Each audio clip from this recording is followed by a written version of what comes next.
given me a lot of chance to do a lot of grant writing. And so folks here asked me to share some of the things I've learned over time. So what we're going to do is I'm hoping all of you can hear me okay. But if you can just make a note in the chat box, we're going to mute everybody. And then there may be a point in which I open things up for everyone to actually ask questions directly. But I have a couple of polls that I would like to sort of have folks do. What I'm going to first do is I want to start with what I'd like to go over today. So when thinking about grant writing, there's several objectives that I have for the presentation. Can you show me? I'll put the poll up. No, oh, sorry. So last year, I actually have given this presentation before.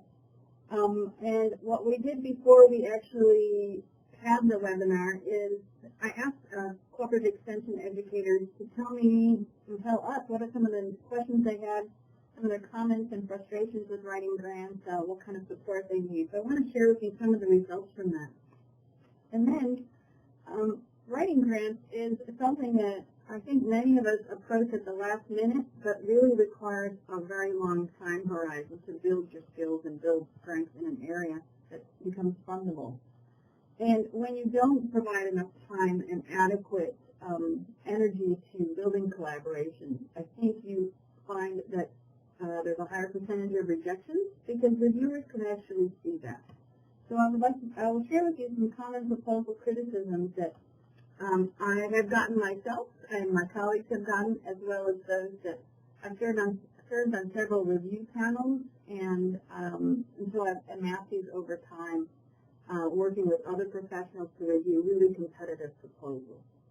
So I want to share with you those criticisms so that you can be aware of them and think about them when you actually are writing your proposal and plan for them. A new trend in grant proposals that you may or may not be familiar with is outcomes funding. And so I want to talk about outcomes funding a bit with you because I think it is a permanent change to the way some of our funders of applied research and extension want to see deliverables described and actually executed and implemented in proposals. And so I want to go through that and give you some basics on it, and then I could suggest some other places you can look for more deep reading about outcomes funding. But part of this, and the other thing I would like to review with you are strategies for building effective collaboration. And this is just from my own personal experience. You may have your own experiences to share around that, and we'll have some chance to actually collect some of those ideas from you. I'm thinking primarily from a campus faculty perspective of what I look for and need in the collaborators I work with, but also so ideas for you to engage faculty who just like you have 1,000 things going on and on their plate, and so how do you capture their interest? And then at the end we'll try to generate some other recommendations for extension administration to continue supporting you in this effort to write grants and increase the support for your own program. So at this moment, if you have other things you're hoping to get out of this webinar, just go ahead and type those into the chat box. That would be great. If there's other things you are really wanting to learn, please type them in the chat box so we just have an idea of other things that were on your mind, so I can know those and perhaps address those comments as we go. And so I think our next step would be actually, I want to get a sense of how many grant proposals all of you have written. And so I've got a couple of questions to ask you. One is about how many grant proposals for more than $1,000 did your leader collaborate on in 2013? And so just go ahead and tell me how many of those you did. And then the follow-up question is how many of those were actually funded? So you can tell me, this gives me a sense of how many you were part of or tried to do, and then how many actually got funded. And while you're waiting, do, again, see if you add things to the chat box of goals or what things that you need to get out of this webinar to have made it a good use of your time. So seeing that most people are responding. Many of you haven't done too many grant proposals. There's a few of you that haven't responded yet. Some of you have spent a lot of time writing proposals over 4.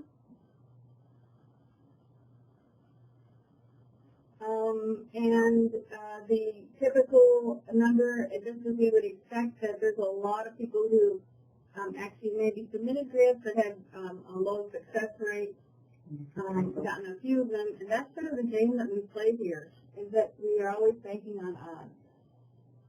And so hopefully some of the things that we'll get out of this webinar will give you some ideas on how to improve your likelihood, your success rate. So one of the things that we ask educators is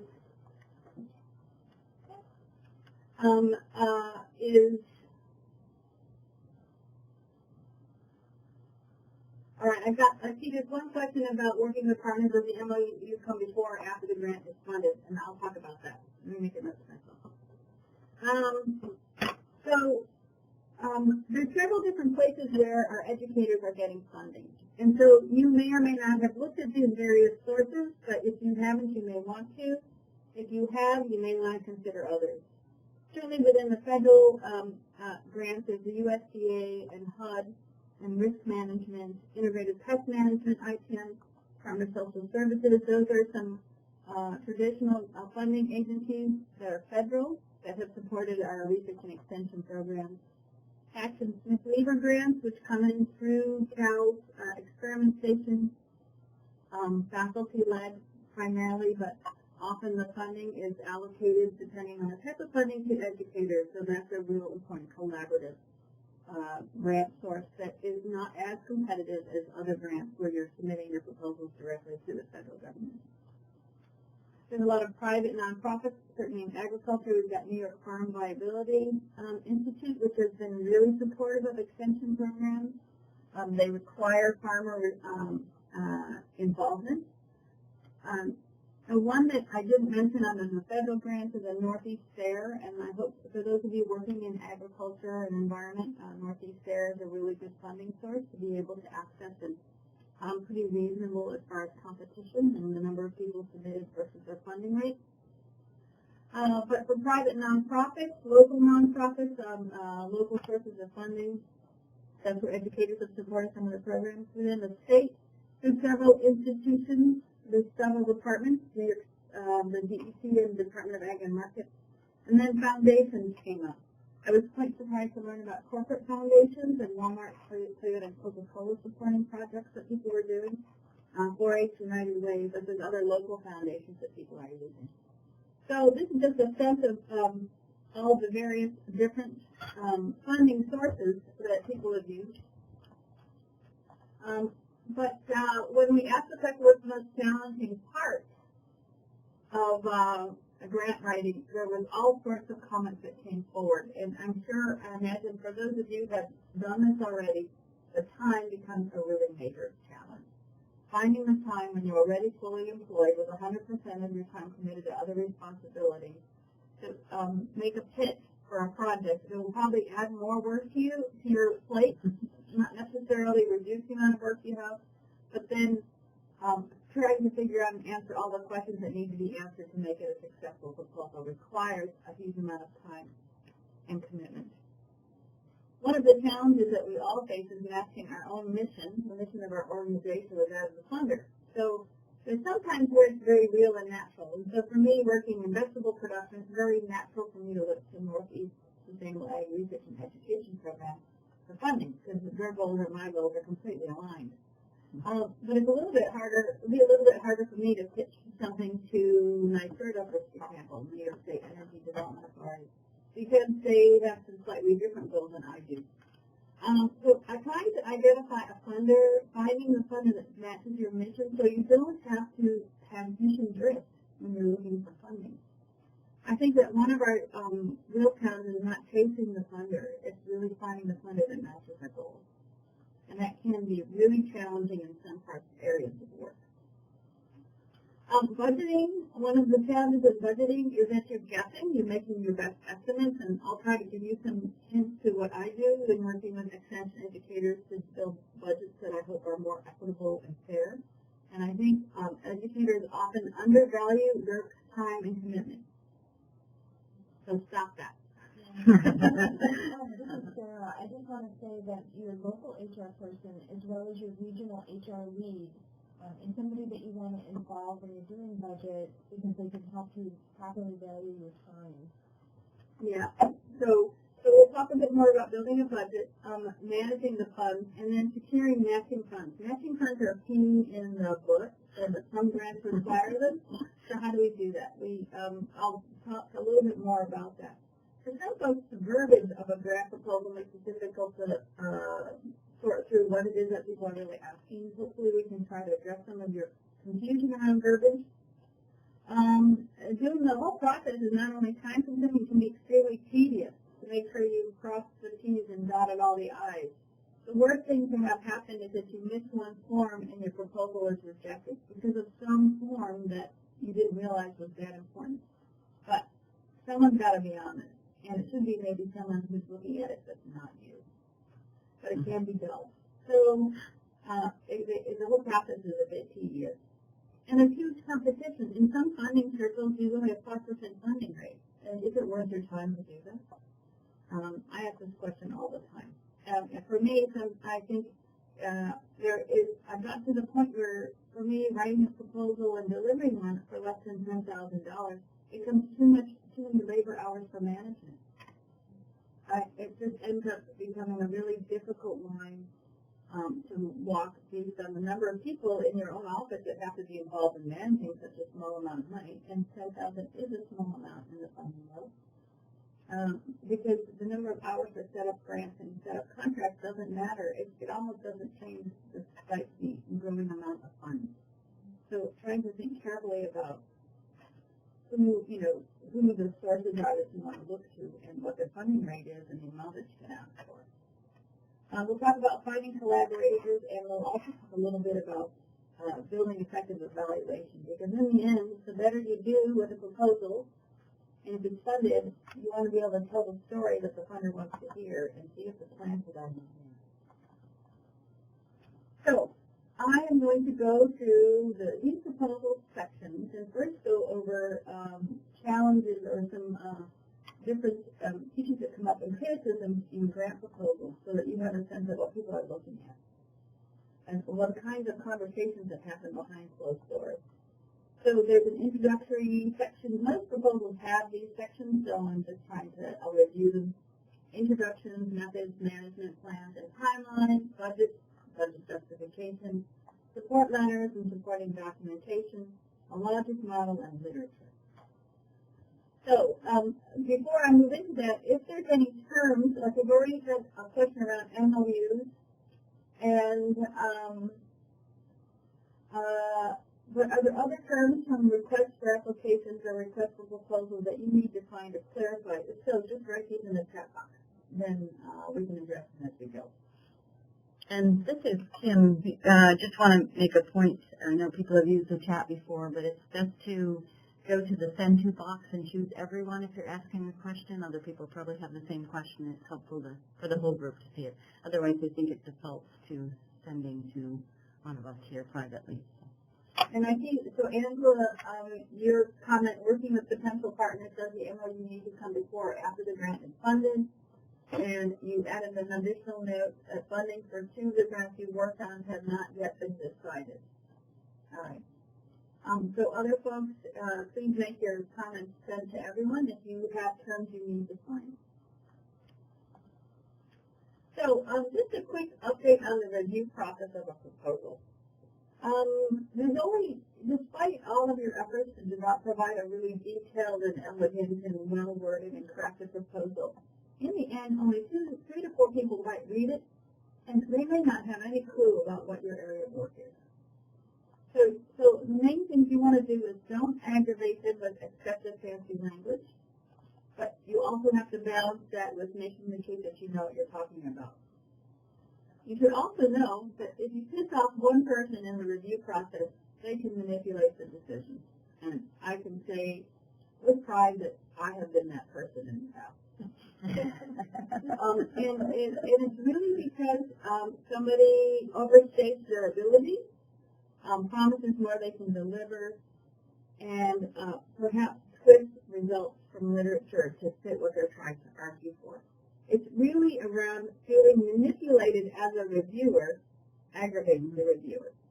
So be very clear, crisp, admit and be clear about your assumptions. Put it all up front. Assume the reviewers only have a moderate knowledge of your area. You want to avoid any jargon, if all possible. The first time you want to use, if you want to use an acronym, define it the very first time you use it. Maybe define it again in another section so they don't have to recall and look back through the pages to figure out, well, what is this? So keep the terms present and forward in front of them regularly in case they need to know what those are to understand your proposal. Provide very specific, measurable outcomes. Most of the funding sources you're going to seek are to do and implement programming. If implementation means you have an intended outcome, make it clear and emphasize it repeatedly through the proposal so that they feel like you know what you're going to do. And follow the request to propose to the letter. If you go over a page, you won't believe how many times reviewers notice that. Oh, they went outside their limit, or oh, they spent more than 2 pages on their justification. Those are the kinds of comments that come up in the room. For 3 to 4 reviewers means complete 3 to 4 different perspectives, all of them looking at it from a slightly different lens. Some will be sticklers for the details. So that's where the tediousness is real and it comes in. So some content comments that I have seen in proposals are that one of the first ones is unlikely to have an impact. If you get that comment, that means you didn't justify it well. You weren't clear enough as to why it was important. I certainly know that you wouldn't be putting a proposal in that wasn't well justified based upon your intimate knowledge of a community or a problem, but the message didn't get through. So one way around that is to make sure that you have your proposal reviewed by someone who completely doesn't get what you do before you submit it. Poorly written, you're unfocused, not addressing, well, that again, a reviewer, an external reviewer can help you with, or a non-project reviewer. An important one is the polish of not addressing the RSA instructions and priorities. You can stretch a little. You can push an agency, but you have to draw it back to their values. You have to draw any project you propose back to the values and goals of that particular funding call. But I have seen people successfully stretch and move a reviewer to believe, yes, this is related. Another content issue is that there's no timeline. If you don't provide a timeline, it looks like you don't really know how you're going to execute and implement. So it's important to be able to make that clear and emphasize it. If you don't review other projects, so if your literature review doesn't emphasize how you've built upon past work, it may appear to the reviewers that you're pointing in a vacuum, and we know that's not the case. But you want to make sure you speak very directly to the successes and failures of other people's work. The activities are not tightly linked with budget expenditures. Oh, you won't believe what comes up in the review process. Some people have, I've been on look at proposals where they proposed one thing and then they have padded the budget with a car. Or they said they need 3 computers or a greenhouse, and they're going to build this greenhouse on a private farm, and it's totally not justified anywhere in the proposal. They haven't built it, they're buying 4 trailers to move equipment around, but they haven't articulated what the equipment is. Anywhere, things like that, you have to make everything you want to do to the budget and use your budget justification to link back to the narrative. Often the budget justification has no page limit. Use it. The more you use it, the more times you provide linkages and evidence that you really know how you're going to do what you say you're going to do. And if you're resubmitting a proposal and you get comments, you get a rejection, but you get comments. If you don't respond to the past review comments, people notice that. So sometimes there's criticism of the leadership of a proposal, and this is a bit challenging because I've been in reviews where it goes both ways. If the project director lacks leadership experience or looks overcommitted. If you know there's a form, at least in USDA proposals, about current and pending proposals. If that particular PI has 10 different current proposals being funded and then they're asking for more money, there's some question as to how able they are to manage this. It comes up. But having strong letters of support in which your target audience says they know you, they believe in your work, they believe this project is essential to their own livelihood, those are the kinds of ways to overcome any worry about evidence of leadership. So that would be the strategy to address that criticism. And if you provide that in the proposal, then there isn't room for that to come up. And those 3 or 4 reviewers will actually, somebody will have read those letters and be able to push back if there's an issue. And that happens. We have a question in the chat box. Can you ask for reviewer comments if they aren't on the thanks but no thanks line? Absolutely. You need to ask every single time. You should demand that from a reviewer. They shouldn't be able to. I mean, it's not fair for them to say thanks, no thanks. If they won't answer you by email, call the program manager. And if you email, copy everyone on your grant so that they all know that you've done this and that you've asked for this kind of feedback. Absolutely. Okay. Moving into the management plan, and so this is a sort of timelines and the implementation. I'll be adding new words to this as we go into outcome funding, but it's really about how do you intend to do what you say you're going to do. So often when there's a weak management plan without clearly delineated team sort of management strategies, people feel like the project doesn't have enough focus for execution. So I'll show you a picture of a logic model. I imagine you've all seen them, but it's, again, another tool for you to use and thinking about how you actually, I would do a logic model before I write a proposal because it actually frames the way you approach the proposal. But I'll show you that and we can talk about it in a minute.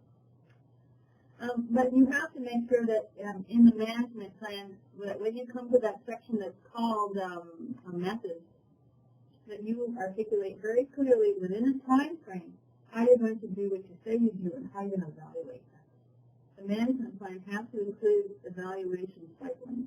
So at multiple points, how do you assess your progress and how do you readjust your plan? And to actually specifically address where things might go wrong, provide the reviewer with evidence that you know things might go wrong. And so that is part of providing evidence of good management. If you don't have, one challenge is that you have to have a target audience for most of the people we work with. So letters of support can provide evidence for the target audience, but engaging a group of them in helping frame your proposal often is a way to strengthen and provide more evidence that you're actually working for sustainable change. And so I would really encourage you, I know in some cases it doesn't make any sense, but where you can involve a group of the individuals that you are your intended beneficiaries in the proposal development process. So, criticisms on the budget, I've already alluded to having things on the budget that aren't in the proposal. So matching is the trick. I'll come to matching again. Let me first go through the other ones. Any kind of capital expenditure, be really careful with these. Most grants do not allow them. So that's buying equipment, computers, that kind of thing. Which is a pain because we all need to be getting these tools to support the work. If you can justify them, often they'll let them through. But be very careful when you ask for capital expenses. Anything that's durable beyond the life of the grant. When you have a multiple institution project where more than 70% of the budget is going to one institution, it makes everybody question if it's really collaborative. And the reviewers notice that. In fact, you should put that right in the budget justification. Funds will be allocated by this amount to these various institutions. And so this is where you have subcontracts that are part of proposals. So you want to make sure that you're not hogging all the money for yourself and calling it collaborative. That's a smoke screen, and everyone can see it. Insufficient time commitments for leadership or management in the budget. Make time and budget time for your own time. And that's working with your HR people to actually be able to capture that accurately. Another trick is that on federal grants, there's the current pending form. Is there already a proposal that is very similar in title and intent that's being funded already by another group or organization, or by that same funding call that's an earlier year? Mm-hmm. You have to be really careful to articulate how this work is different. The budget is how you can do that. I hate to say this, but sometimes the budget and the justification are a way to say things you couldn't say in the proposal because you ran out of space. So, you'd be very careful with that, but you can articulate very much more clearly why you want to have half-time person based at a field station or hire summer help, because you can justify in here that this person will do all the data collection, or they will be monitoring individual participation in conducting the surveys, et cetera, et cetera. So before I move on, I wanted to address this issue that came up from Angela about MOUs. I think that memorandums of understanding, depending on who you're looking at for funding, it's different. But I would suggest you always work it out before. And the reason I think it should be worked out before is that when you make an agreement to collaborate on something, everyone should know what's at stake. And everybody should know what's expected. So that MOU needs to be, it could be simply a letter of an intent to participate letter. I intend to participate, and it is added to the proposal as an attachment, just like a letter of support.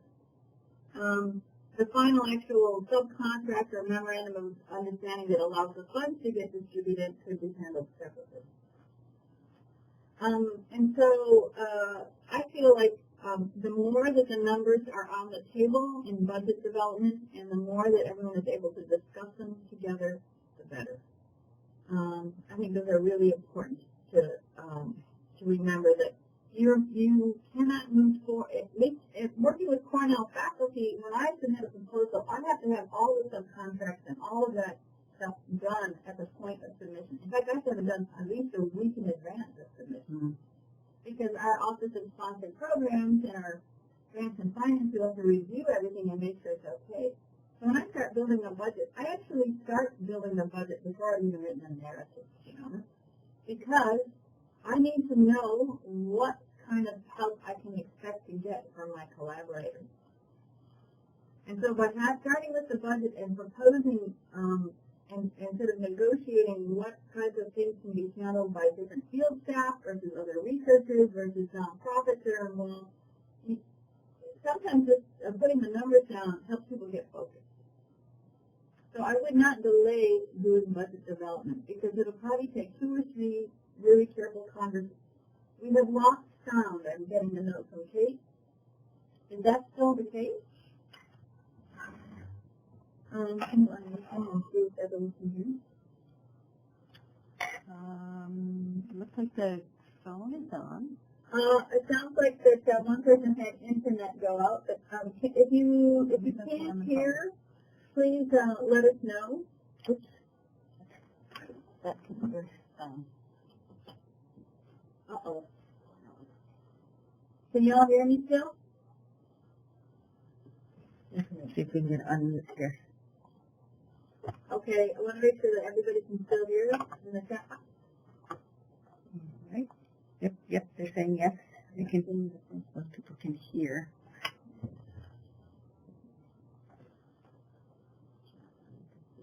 Great. Okay, good. All right, I'm going to keep rolling then. Make sure, someone said make sure your finance manager is also included. That's really important. One thing on building budgets, and we'll get back to this, is that there are some templates that you can use. I think the CPE has some budgeting templates depending on who's involved. I'm going to, so the next thing I want to talk about is the submission requirements. Is that when you're doing a proposal, you don't want to be over limits on anything. You don't want to be late. Many of these funding sources are online submissions, and if you miss by 1 minute, you're locked out. So you have to be really careful. And certainly if you're submitting anything to grants.gov, which is the behemoth online federal grant submission format, you want to be done at least a day in advance, because in the past you've had challenges with the system crashing when on the last day when everyone's trying to upload. So I would encourage you to try to beat any deadline by a day. And so those no letters of support, sometimes it's really difficult to know where to attach these. In that case, I would always write the program manager, say you have some letters that you want to have added, where can you put them? And they may say no, you can't have letters, but I've sometimes just included them in attachments with the budget justification, especially if the people getting budgets. Those letters can actually support the budget and support the proposal. Any questions thus far? I'm going to put the phone number in here just in case somebody's computer's not cooperating. If you do have a question, just type it into the chat box. And again, try to send it to everyone. If you find it, you need to call in because you're not able to get, if your computer is crashed or internet is crashed, you can call into that number that Kim just put up and at least be able to hear it still. That's also the number that went out in the email. So. Great. All right, I'm not seeing that anyone has any questions so far, so I'm going to move on to the next section, which is on outcomes-based funding. So this funding framework is one that certainly I've become familiar with through Northeast Fair and through recent grants through USDA. They have very strong research and extension connection. So in outcomes funding, the funder is seeking a very specific, measurable, improved condition as a result of their investment. And your challenge as a grant author is to demonstrate how you're going to do that. That means real change, and I'll give you some examples of what that might look like, and then you're going to have to manipulate that. The Northeast Fair is the Northeast Sustainable Agriculture Research and Education Program. It's a program of USDA. And I think they were one of the first to take on the outcomes funding framework. The Rensselaer Institute, which is here in New York, is a very big proponent of the outcomes-based funding framework. If you go to northeastfair.org, NESARE.org, there is outcomes funding books, like booklets you can download to give you more of an idea of what they mean. And I would encourage you to look at it because there is some wordsmithing that you have to learn how to do to be successful in this, okay? What's important is that if you're going to a funder like this, you have to be really clear that your program and your mission matches the goal of the funder. Because it's really hard to create the sort of outcomes that they want to see if you're not in line with what they want and what their values are. Most of these organizations will have what they call a performance target or their own desired outcome. In the case of Northeast Fair, it's to advance the use of sustainable agricultural practices to ensure strong farm communities, economies, and protect the environment and social well-being. So that's not the actual verbiage of it, but you can put it. All of that has to good stuff. But the success in doing outcomes-based funding is based on clearly defined performance targets or outcomes, the change that is being predicted by your work. And then milestones, which are the actual measures of progress towards that outcome. So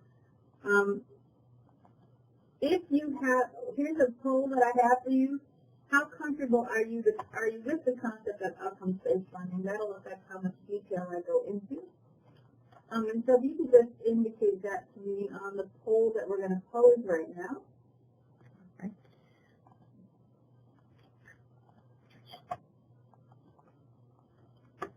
There it is. How comfortable are you with the concept of outcomes-based funding? Just pick one of those so I get a sense of who, what kind of work you've done before. Yeah, open. Now it's open. If you've never done anything or even heard this term, please let me know, because then I'll try to give you some more ideas. Just let me know when to close it and you can share the results.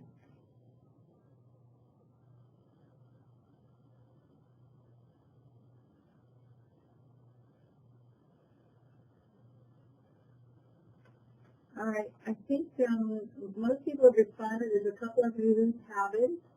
So we'll go ahead and close the poll so you can see what it looks like. Okay. So some of you have not, it's a very new concept to you. You haven't heard this term before at all. Or some of you understand it conceptually. It doesn't look like any of you have actually written a proposal in which you've had to do the outcomes framework. So let's, we'll review a little bit more about it. Okay. So the next one. So thanks for giving us that feedback. So the two terms that are really critical to, I think, an outcome funding approach is to understand performance targets and milestones. So performance target is basically a statement of what's going to happen. And so a good performance target will answer these questions. Who is the target audience? How do they react to your planned intervention? And so that how their action, the action of what they will do can be what will they know, what will they be able to do, what will they think or believe, or what will they actually have done. So who is going to do what, think what, be what, understand what. Then you have to define the what, like what is the area of change, and then the why, like what's the point of doing this in the first place. And so it's really important that a performance target really is very clear and measurable. And this is the structure that you use for doing it. You clearly define who you want to have change, what is the change that you want them to do, what will be the evidence that they've done that change, and why it's important. So here's an example one, and of course it's from an agricultural perspective. A performance target would be that 24 farmers will adopt at least 2 of the 4 demonstrated biocontrol strategies, and at least one high tunnel. And results have to reduce pesticide applications by at least 50% with no reduction. So we know clearly the who, 24 farmers. You know what we want them to do. We want them to actually adopt at least 2 of the 4 pest control strategies that they've been taught in a particular workshop or grant effort. And you want that to happen at least in one location that they've done this, where they demonstrate that they know how to apply the principles that they've learned. What we want, the why we want is we want to be able to reduce their pesticide applications without reducing yields. So we have defined who, what they're going to do, how we're going to know that they've done it, and why it's important that they do it. So this is just an example of a performance target. And so this would actually be written in part of the grant proposal. As far as FAIR goes, it's always within the very first paragraph of the whole proposal. It's in the abstract, it's the last sentence of the abstract. They want to know how you're going to get to this outcome. Sometimes they'll ask for it specifically. People have different ways of labeling a performance target. They can call it the desired outcome. The desired outcome is never that we will have 3 field days that teach farmers about a particular practice. That's just an activity. The outcome is, as a result of attending 3 field days, farmers change the way they do X. And we know it because we can see why. So that's the difference, is that you separate and this has been a common sort of confounded problem in the past when we write proposals, is that we don't sell the outcome, we sell the activities, and that has got to change. So the milestones then are the steps along the way that we are things that we do that help us know that we're on the right track towards that performance target. So, for example, we might do a training, and at the end of that training, farmers will know what the yields what yields can be reduced by 4 insects. They'll believe that biocontrol can minimize crop loss. They'll be able to choose biocontrols, and then they will intend to use one within 6 months of the training. what you note here is that in all of these milestones, the action is measured is the farmer, the intended audience. The target audience is doing specific things. That points to how you evaluate your project. If you've written your milestones well, it will indicate the points at which you have to do specific evaluation to monitor the progress of your effort towards that outcome. That's what makes this kind of a groovy design strategy and design tool. Because in it is implicit, and by thinking through this carefully and being realistic, you can also then strengthen your justification for spending on evaluation, which is often hard to sell, or to make sure you have the right people on your team. Because if you think about the steps needed, it helps you to get towards an action. It helps you really be realistic about the timeline you'll need, the amount of time of your own will be required, and the number of times you have to be in touch with your target audience. So one other piece about this that I really want to emphasize is you're noticing that as we do an activity, it's sort of an upside-down triangle. Well, that previous slide said there were 24 farmers who were going to make this specific change.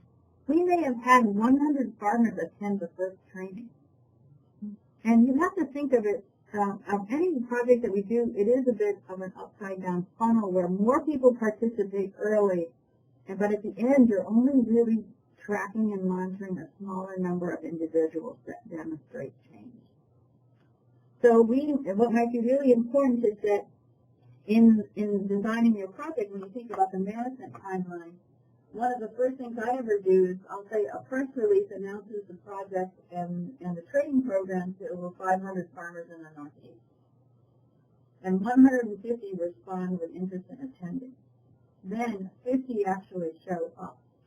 And then you might have 25 indicate on an evaluation that they intend on using a particular practice. And then our follow-up demonstrates that 24 actually have made a change. So that upside-down funnel of people being able to stay within a program, thinking about your project design from that term also helps you think about implementation activities that you have to do for promoting, for connecting, for context, for supporting the change that you desire to see in the people you work with. So those milestones help us do a whole lot of things. Think about how much we want to teach, what we want to emphasize, how often we meet with our clients, how long a period this proposal has, how many people need to participate at all those different steps. In some cases, activities are better done hands-on. If you have a real skill you're trying to teach them, so how do you build that into your program? How many times do you have to do a training, and how do you mark it? So that's where those milestones are really useful. And so I think that while outcomes funding is a strategy that is required by some agencies, I think that for those of us who are doing applied research and extension, it actually ends up providing a really nice framework for demonstrating that you know what you're going to do, you know how to do it, and you can deliver. It doesn't matter who the funding agency is. So I would encourage you all to learn a bit more about it. That, I think, are some of my general comments around general grant proposal sections. I want to go now and talk about a little bit more around sort of project design. And so the next thing I wanted to talk about with you is just sort of my kind of philosophy about designing proposals and designing any kind of a project is to start with the end in mind.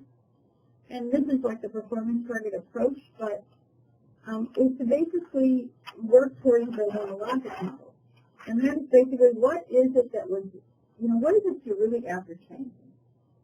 And so what was done, why was it done, who was involved in doing it, who participated and benefited, what were the measurable results? So if you think about what your target is or what the end goal is, and then start doing the writing of your proposal, remembering always what that end goal is as far as the performance target.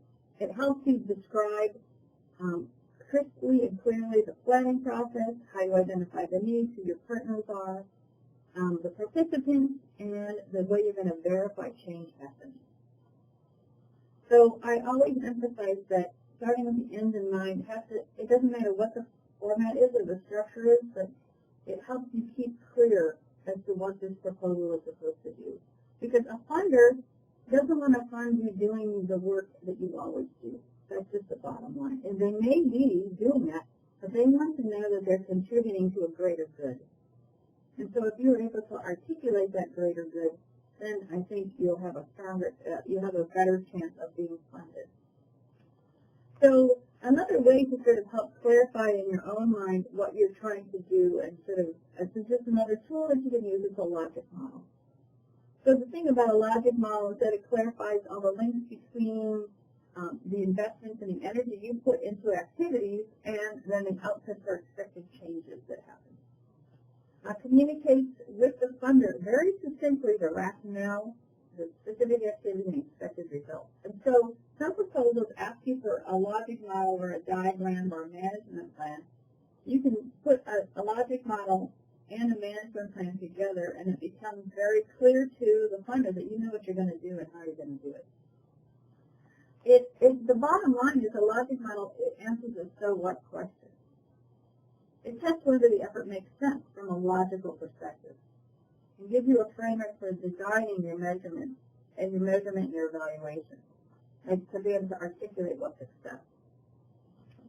So I'm just sharing with you a generic logic model. I think I can zoom in on it, but you can zoom in certainly on your screen. But the key here is in any of these, you basically see that at the end, you have the outcome. So that's the thing that you want to do is change. There's an outcome of knowledge change, there's an outcome of actions and conditions. There's an improvement in society as a result of some action. So these are the big picture whys. Like this is the direction that we're headed. So if you work backwards from here, you know that you have to have a certain number of things that happen, whether those be activities or outputs that help move people towards that desired outcome. And then there's ways that we invest. The inputs are those things that we invest with our time, our energy, our effort, our knowledge, our stakeholders, and our collaboration. So if you build a logic model, this really does help you very succinctly articulate how the investment of your time, well, you describe the situation, then you say, well, okay, here's the issue, and here's what we're going to put into it. This is how we're going to use our energy. We're going to generate these kinds of activities or outputs, and as a result of this, we're going to measure and know when changes occur in knowledge, actions, and conditions. So,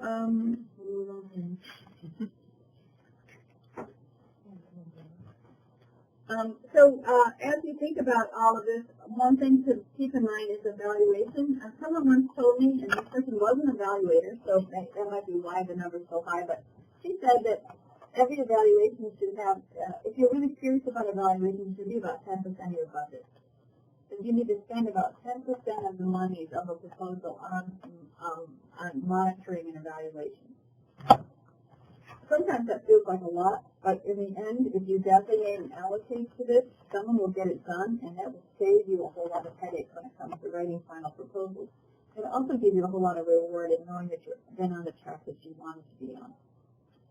So in your evaluation, the sorts of things that you're always wanting to be clear about is again tying it back to either the logic model or the milestones that we described earlier from the outcome funding strategy, is that you want to verify at multiple steps that change is occurring. And in the end, you want to be able to claim credit for a change to really demonstrate how your energies and efforts of your organization have really done those things we say that it does, sustain and support an agriculture that's thriving. to pay and support communities that are more have more self-efficacy and access to with more security. Whatever the questions that you're asking, your evaluation should actually help you answer what was the success or failures of your approach. Going back to a fire with admission of failure is not a bad thing, because the lessons learned there will influence the way they ask for future grants. You may not think about it, but you may not have considered it, but especially working with foundations, the things that you learn end up really shaping and influencing what they ask for next. So you want to make sure that you're able to articulate and identify weaknesses in your pricing strategy. And so your evaluation plan will do that. So often in writing the actual planning for the evaluation part of a project can be a little tricky. There's a lot of terminology there, and I would definitely try to work with folks. I know in CCE there's some good people that can support designing evaluation tools, or I know there's been some webinars. Yep. There will be. Yep. There's ongoing and there's just-in-time availability of materials all the time for people to pop in and get what they need when they need it. Yeah, so use the resources you have when you're writing a grant proposal to build an evaluation strategy that is defendable. And you can then quote the tools, you can highlight the tools, you can attach example surveys, anything you can do to help you demonstrate that you know how you're going to track the changes and know that the work is having an impact. I know, can I ask you a question? Would you ever include in your materials that you've had extensive training or taken multiple courses on evaluation, or is that not something you'd really put in there? I would put that in there when there's a place that says key personnel. Mm-hmm. If you're the project director, or if there's an individual whose responsibility for evaluation, there's often a short paragraph that describes key personnel. They should say that they've had extensive training, Okay. or they've taken these courses, or they have successfully completed evaluations of X number of projects. Great. And they will have budget to do that in this. Okay. So I think the last thing that I want to go over is around budgets, and I mentioned this early. Start early and get people involved early on in building the budget.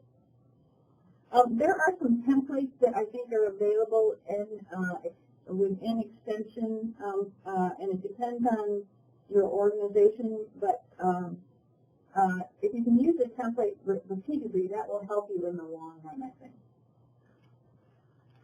Because you start to get a sense of how you build these budgets and how you allocate across categories. What's important to justify and to make sure you provide all sorts of background support is personnel costs. And almost all of these grant efforts are paying for labor hours. It doesn't matter what the project is. Rarely is the personnel budget less than the rest of the budget. So collaborations take time, and this is one place in where I know that educators are underestimating their own time commitment. Every time you're on a conference call, planning a proposal, managing a proposal, you have to be building in at least 2 hours per call, at least. Even with a 1 hour call, you have things you have to do before, probably things you'll end up having to do afterwards. Reviewing materials, the 2 hours of your time once a quarter for just the conference call. So then there's all the other time you spend. Think very carefully about it and justify it. Include administrative support. If someone in your office, even if you're a subcontractor, not the lead, who is going to be doing the administrative stuff, to be paying the bills that you need to pay, helping you connect with the target audience, organizing meetings, build that in, that labor to do that. You don't have to be the individual that does everything. Build in the budget to have the help you need. Some people have really evaluated mileage versus a rental car. In some cases, if you're on a tight budget, renting a car locally is cheaper, and some of us use Enterprise in Ithaca because you can get a car for a day less than you could if you used mileage on a grant.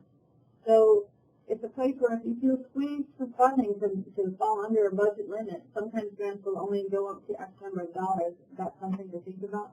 But always have an adequate mileage. Collaboration takes time and money, and often you get more work done in person. So the budget for face-to-face interactions is important. Like I said earlier, capital purchases must be well justified. Buying things that have a life beyond the grant, many funders won't support that.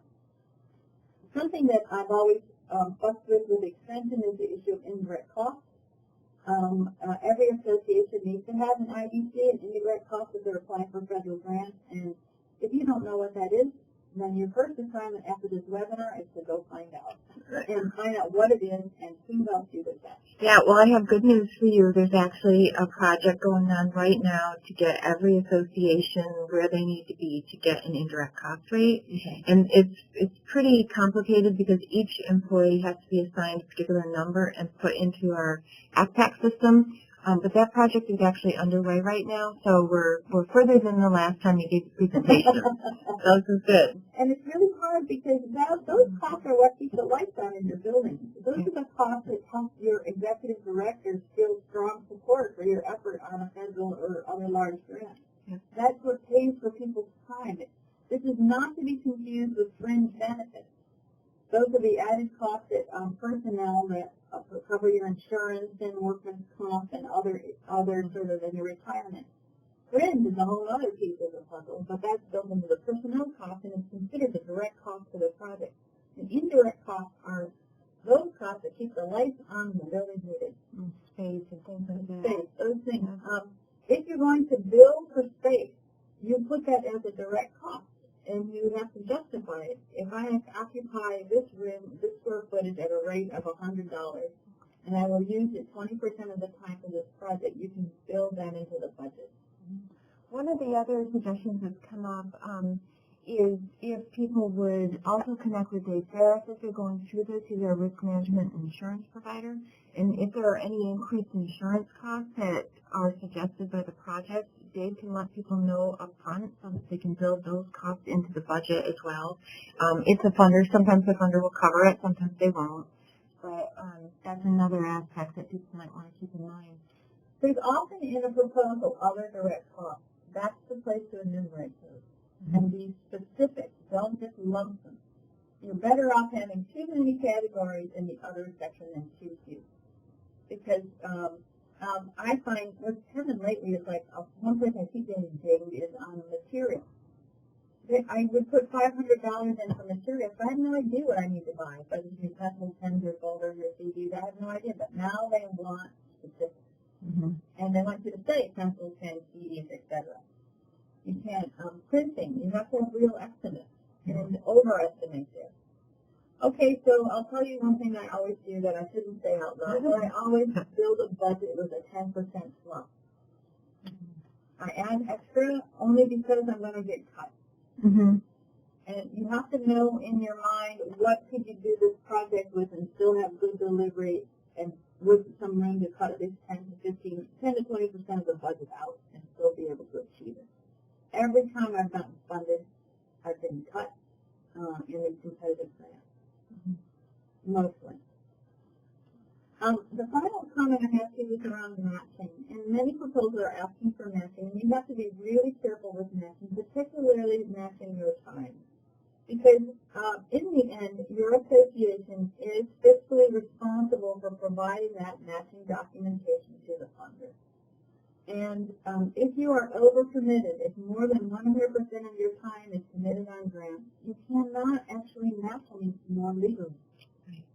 And it's actually you probably don't want to have more than 20% of your time committed anyway to anything because you still have other obligations that are part of your job duties. So be really clear and careful about how you use your own salary.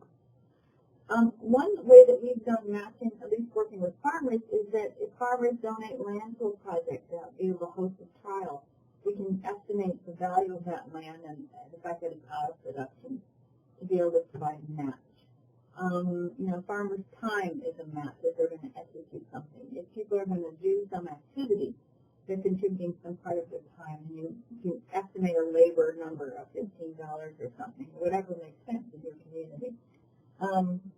Using volunteers, but again, in the end, you have to verify that match was executed either through letters or keeping a log of the number of hours that were given to a project as volunteer time. You have to be really clear and have good documentation. So if you're required to do a match frankly, if it's a match of 1-to-1, I freak out and I run. Mm-hmm. Because it's really hard to match every dollar you request with a dollar that's donated. Yeah. And it doesn't actually make your effort any easier. So be really cautious when approaching proposals that require matches. Yeah. And I would say, again, this is a place to work closely with your budget manager, your finance person, and the HR lead, or excuse me, the finance lead, because they'll keep people where they need to be. And we have had, in the history of extension, we have had examples where people have had to refund on grants because they weren't able to document the time that people put in. So it is a concern. We do have a question in the chat box about if there's access to qualitative data analysis software, like NVivo, True CCE. I actually don't. Chances are that's not available through CCE, but I would encourage people, if they have those questions, to send them to the CCE help desk or work through their regional IT lead person who may have access to materials, resources, or at least the information. The other possibility is if you have an on-campus faculty collaborator, because many of us work with qualitative data analysis software. Mm-hmm. There's access to them on campus. You may end up having to buy a license, and I'm not sure how that works for CCE, but certainly you can get a license through Cornell for some of that software. So any other questions? The last thing that I just wanted to review with you is you know I'm working on 2 computers here, and we're just trying to advance the slide. Sorry. There it is. Does anyone have any questions on anything I've reviewed at this point?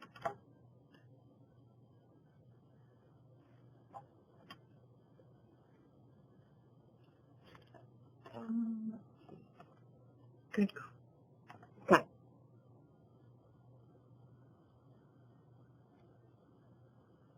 So if you have questions, you can put them in the chat box. Yep, and then we'll come to those as we have as things come in. All right, I'm going to move on to the next slide, where this last part of what I'd like to review with you is the whole issue of building successful collaboration. And this is the sort of work that has to happen before you even think about writing a grant.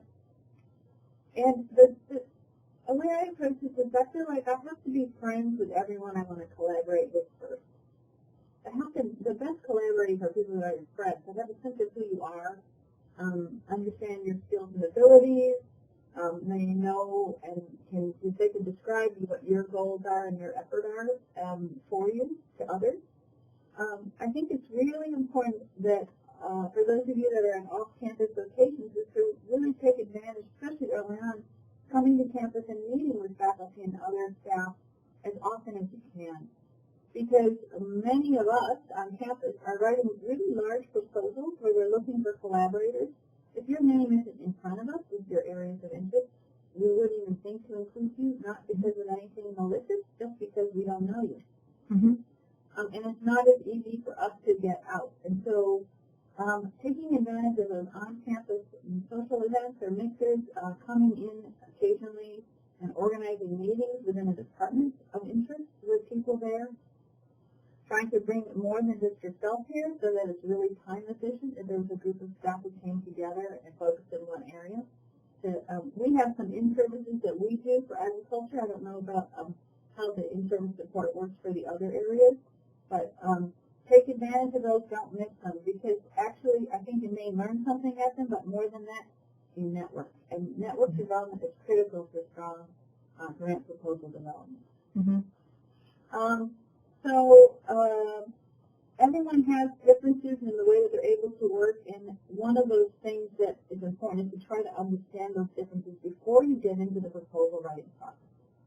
Like how the different departments work and different associations work. Those differences can be a little bit of a pain, but they can also build strength in the team still. So one of the other things that you have to remember is that the background work that happens before a proposal is that you have to invest time in that funding to ensure funding over time. I always say this because if you're going to have a friendship with someone, that can't emerge just because a grant showed up. I don't think any of you would feel good about that, and certainly would be for anyone else as your collaborators. Is to actually, if you know that a proposal possibly will be released in the next few months, start the conversation early. Get people involved in this, like, what do y'all think about working together on something like this? Post a conference call. It's worth the expense of getting people familiar with each other and learning what their various roles are. Try to collect, if you want to have work done in a particular area, make efforts to collect preliminary data so it makes it easy to write the proposal justification. If you can provide a table to a faculty member that justifies the work you're going to do, that's something they could have never done. So that takes advantage of your deep community connections and strengthens a project because of the work that you've done. The other thing is get those IDC rates figured out now before you get into a collaboration. Develop a working group of people in your target audience that could be called upon to write letters of support. People who know you and your efforts. People who represent the target group that you were hoping will change as a result of your efforts. You submit this proposal, don't drop out because it failed. Stay in touch with those people because there's more than one place to get this effort funded. It helps establish you as a leader. It helps establish your communication habits. Share resources and links freely. If you have an idea, share that with faculty on campus. Say, I'm really even thinking about this. What do you have about this, or what do you know? I think it's that kind of familiarity that over time makes it easier to develop collaboration. And be ready to ask tough questions now, budget expectations, before you get into the middle of it. And I just want to point out, we do have another question about IDC rates. So just sort of a really basic indirect cost rate explanation. In many proposals, they allow you to ask for indirect costs. And those indirect costs are the ones that are, it's a rate that the funder will decide. It can be 10%, 20%. In the case of NIH, I think it's 64% now. Wow. So that's how much that the funder understands for you to do a project. You have to do it from someplace, and that at that place is a physical location with costs like heat and lights and infrastructure that has to be supported somehow. And that's an indirect cost. It's not directly related to the activities you're going to do. The money that are in that budget line are monies to basically support the organization's infrastructure. So Cornell, I think if I were to submit to some grant from Cal, it's like a 54% or 50% IDC is the full rate. Mm-hmm. Now, there's some funders that will only allow 10%. So I can only then request 10%, and Cornell understands that. And your organization has to understand that. But the thing is, you want to, especially if you know with a federal rate, you want to have a federal IDC with the various groups that or programs where you might submit a proposal.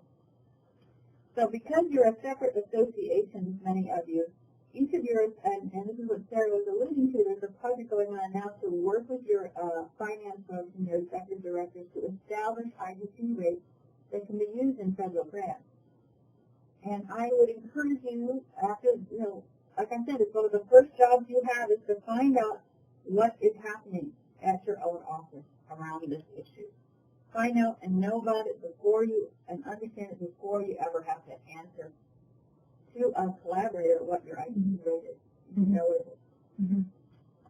And so usually the rate it's varied by the funder, but you need to understand what's the maximum that you can charge.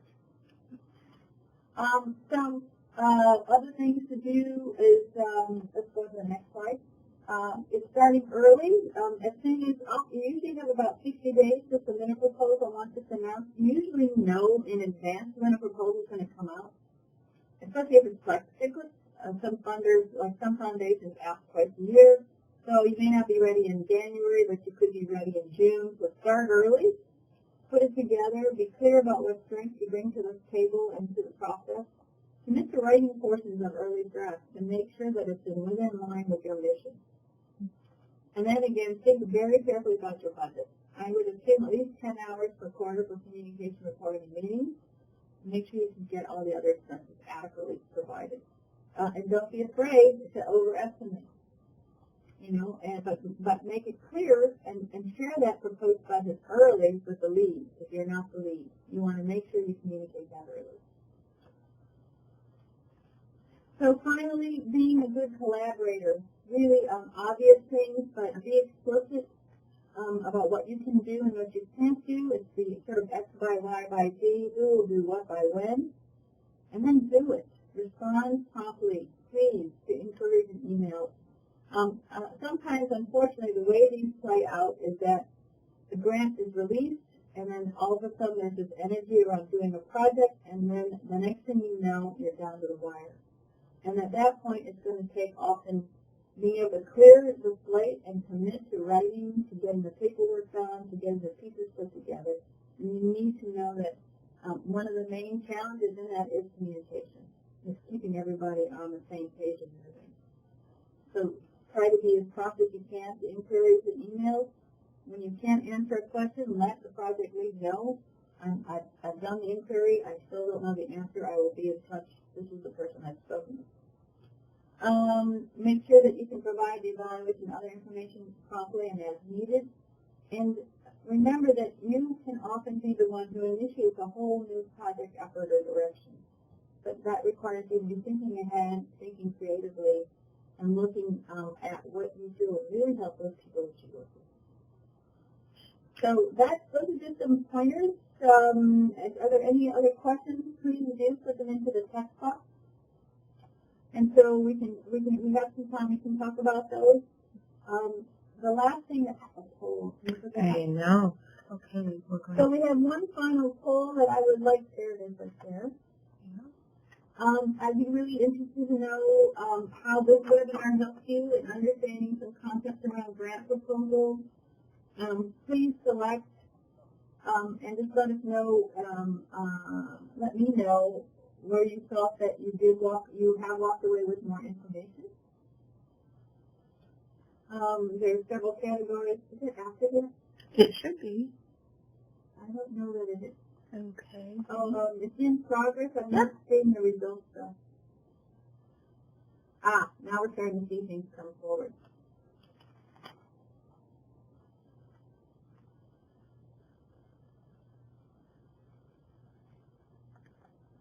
And then also, if you have any questions, you can put them into the chat box. That would be great. So I think go.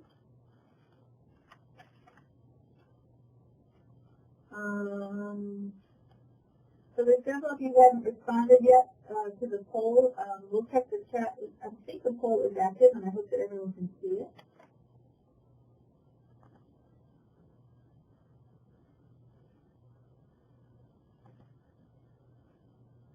Is it showing?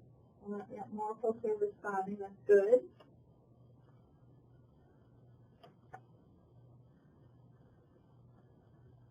I'm not sure if we can look at the chat box at this point or not. Now the poll is active. Can we open up the chat as well? Some questions. Can the poll allow for more than one choice? I thought it would allow for more than one choice. But that may not. Let's see. If not, we'll follow up again with one.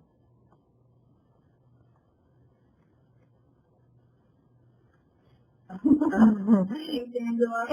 I'm going to say I think it's closed now, and Kim Fleming has left us to go to a different presentation, and so here's what we'll do. I mean, those are the areas I wanted to cover with this. Let's move the poll. Sorry, Tara, the poll has locked you out. But perhaps you could, what we'll do is put it in the chat. We'll put it into the chat box.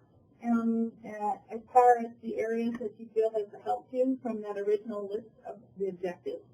Why don't we go on to the last slide? One of the things that came up in the past survey is as to things that CCE could do to better support educators was more courses on grant writing, a list of chapters of faculty with extension appointments. I'm not sure where we are with any of these, but locating grants that are suitable to missions, Impact numbers, Cornell, CCE impact numbers and boilerplate material that can be used in grants. This is why Cornell is the place to do this work. Why they should be the lead. I do think that we have made an effort to provide more opportunities for grant writing webinars, but we did do grant writing workshops throughout the state last year, but we haven't redone that yet. The other thing that I think people might find very helpful is on the professional development website, there are county profiles that were put together by the group on demographics here on campus.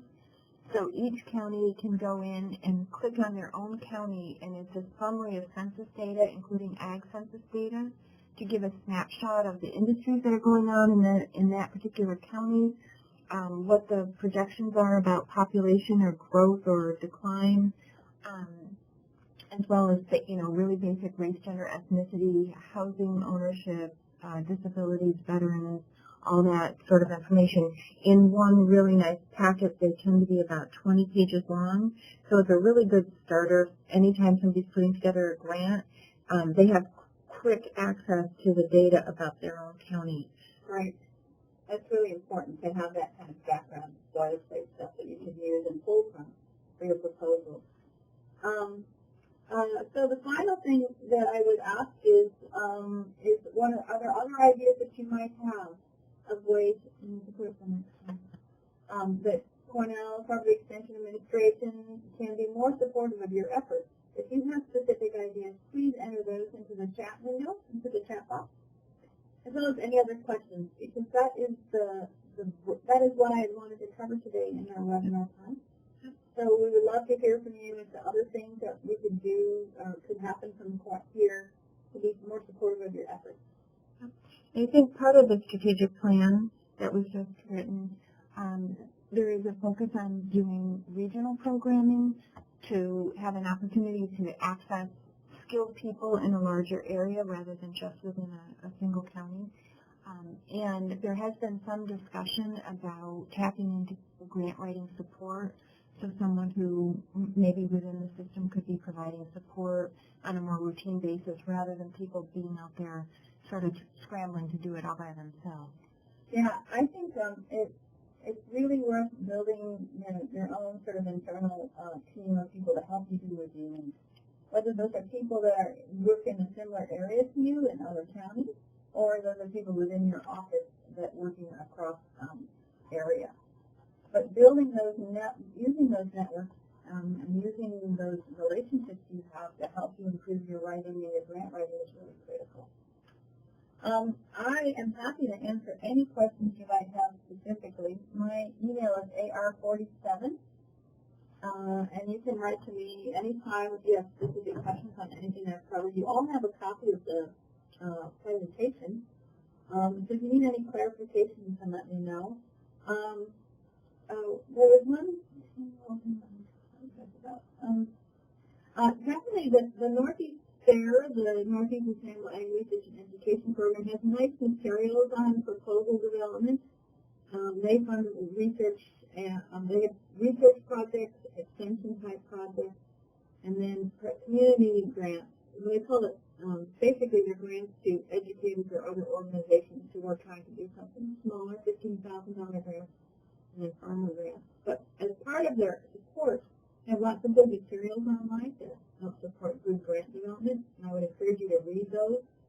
And there's probably a lot of other material available at the professional development website. At the professional development website, and also there's a whole section on grant writing resources now, so it actually includes your webinars and it also connects to federal resources, and there have been presentations given, for example, in STARE conferences or other areas where they put together grant writing support. So we have links to a number of different presentations by other people in the past.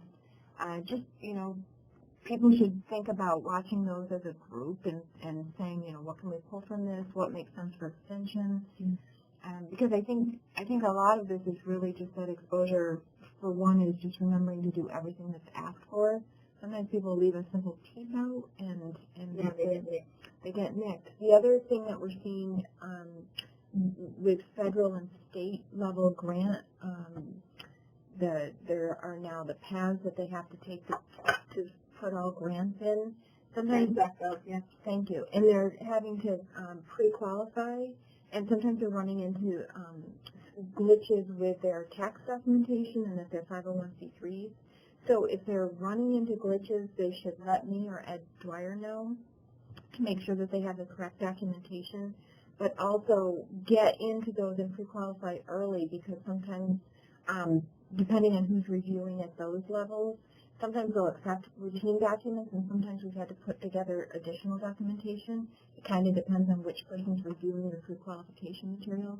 So it's that concept of getting in early, asking questions, and making sure that everything's square. So one thing you should always feel free to do, and sometimes I think people feel intimidated about, is to ask the program manager questions early on. You can even ask them, would this particular idea fit within this RFA? This is what I'd like to do. I want to know if it's appropriate to come here. And they may say no because, well, that doesn't mean you can't use them. It just means you fixed it wrong. So sometimes they can't answer. They can't tell you. Well, they can't tell you no, but they can often say, well, this is a bit outside the area. So that's something to remember, is that the program manager's job is to help clarify anything vague in the call for proposals and to help you do a better job. They want to see good proposals. They're not trying to make it difficult to get funded. They just have to make difficult choices. And so the other thing I wanted to suggest is that all of you try your best in the next year to attend at least one professional conference in your area. Take the time and energy, and when you're there listening to the presentations, always pay attention to who funded the work. And talk to those presenters about how did they get those grants. Because if they're working in an area similar to you, there's no reason why you couldn't create and position a collaboration to achieve those goals in a similar way. Great. Any last questions? Otherwise, I think we're at our time. So, but I haven't seen any more questions from anyone, so do feel free to write to me again, AR47, and it's ANU on it. I'm happy to answer questions around this. Just identify yourself to me as having been part of the webinar, so I can remember that. Well, great. Thank you. I know it was another good webinar, and this one has been recorded and will be posted for people to view after this. And thanks, Angela, and thanks to all of you for taking some time. I think it's a really important area of work, and it's really hard to make the time that you need to get your head into it. But I'm glad you all took an hour and a half to get your head into it today. So hopefully it'll help you when you start the process for real. Great. All right. Thank you. Bye-bye. Okay, and we're off the phone. Okay.